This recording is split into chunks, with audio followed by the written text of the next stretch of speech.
Question on computer.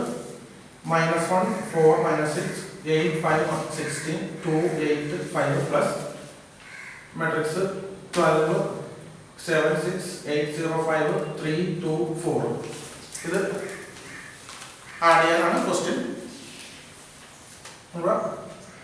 Question ആണ് എഴുതാം.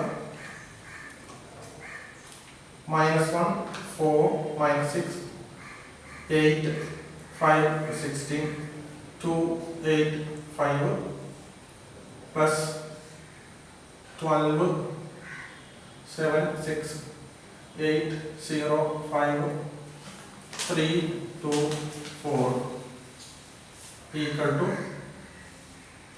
ഇതാണ് -1 plus 12. -1 plus 12 11 ആണ്.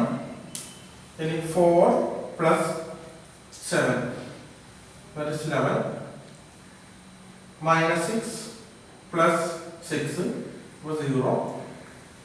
8 plus 8 16. 5 plus 0 5. 16 plus 5 that's 21. 2 plus 3 5. 8 plus 2 10. 5 plus 4 9.